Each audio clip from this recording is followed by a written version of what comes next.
नमस्कार। आज हम एक बहुत ही दिलचस्प विषय पर बात करने वाले हैं। भारत के प्रमुख राजवंश। हमारे पास स्रोत सामग्री है। भारत के प्रमुख राजवंश, एक कालक्रम। तो इसके जरिए हम हजारों साल के इतिहास की एक कह सकते हैं झलक देखेंगे। बिल्कुल। मकसद यही है कि इस लंबे सफर के जो मुख्य पड़ाव हैं, जो अहम मोड़ हैं, उनको संक्षेप में समझें। ये स्रोत एक अच्छा कालानुक्रमिक नजरिया देता है। हाँ, तो चलिए फिर इस विशाल कहानी में गोता लगाते हैं। शुरुआत कहाँ से करें? प्राचीन काल? हाँ, प्राचीन काल। देखिए, सिंधु घाटी सभ्यता थी, बहुत उन्नत, पर वो कोई राजवंश व्यवस्था नहीं थी जैसी हम बाद में देखते हैं। अच्छा। फिर वैदिक काल आया, उसमें धीरे धीरे जनपद बने, मतलब छोटे कबीलाई राज्य। हाँ, जनपद। और फिर वो महाजनपद बन गए। सही। और उनमें मगध सबसे ताकतवर बनकर उभरा। वहां हर्यंक, शिशुनाग और फिर नंद वंश का शासन रहा।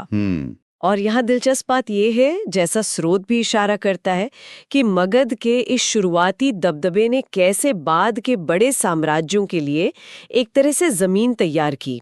अच्छा, मतलब नंदवंश एक अहम पड़ाव था। हाँ, उनकी शक्ति, उनकी सेना, उनका धन, ये सब मौर्य साम्राज्य के उदय से ठीक पहले बहुत मायने रखता था। और फिर आए मौर्य, चंद्रगुप्त मौर्य, अशोक महान। ये नाम तो सबने सुने हैं। भारत के सबसे बड़े साम्राज्यों में से एक। बिल्कुल।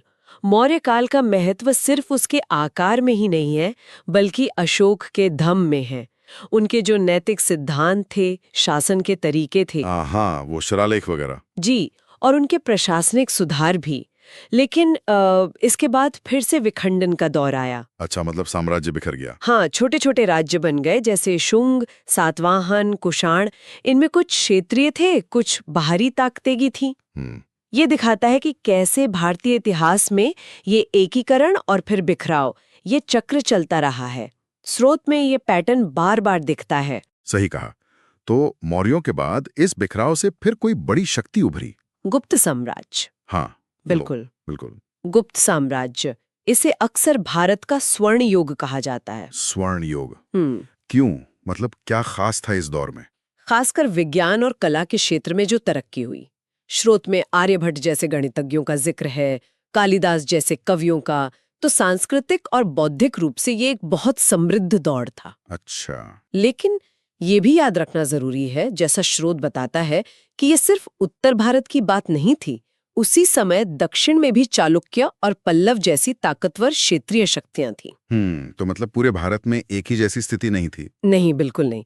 दक्षिण की अपनी अलग पहचान और अपनी कामयाबियां थीं। तस्वीर काफी मिली-जुली है, कह सकते हैं। ठीक है। गुप्त काल के बाद फिर आता है प्रारंभिक मध्यकाल। मैंने पढ़ा है कन्नौज के लिए कोई संघर्ष हुआ था, त्रिपक्षीय संघर्ष। हाँ, त्रिपक्षीय संघर्ष। ये उत्तर भारत में कन्नौज पर कब्जे के लिए था। गुर्जर, प्रतिहार, पाल और राष्ट्रकूट वंशों के बीच काफी लंबा चला ये। और उसी समय दक्षिण में क्या हो रहा था? दक्षिण में चोल साम्राज्य का फिर से उदय हुआ, बहुत शक्तिशाली। उनकी नौसेना कमाल की थी और उन्होंने भव्य मंदिर बनवाए। अच्छा, नौसेना भी? जी हाँ, उनका प्रभाव समुद्र तक फैला हुआ था। ये एक दिलचस्प बात है कि उत्तर में अस्थिरता थी और दक्षिण में चोल जैसा एक मजबूत स्थिर केंद्र था, दोनों एक साथ। तो ये उत्तर और दक्षिण की कहानी साथ साथ चलती रही। बिल्कुल। फिर आगे बढ़ते हैं। दिल्ली सल्तनत, ये उत्तर भारत में एक बड़ा बदलाव था शायद? हाँ, बिल्कुल। इसमें कई वंश आए, एक के बाद एक। गुलाम वंश, खिलजी, तुगलक, सैयद और फिर लोदी। इसने उत्तर भारत में इस्लामी शासन की नींव डाली और इसका सांस्कृतिक असर भी गहरा रहा।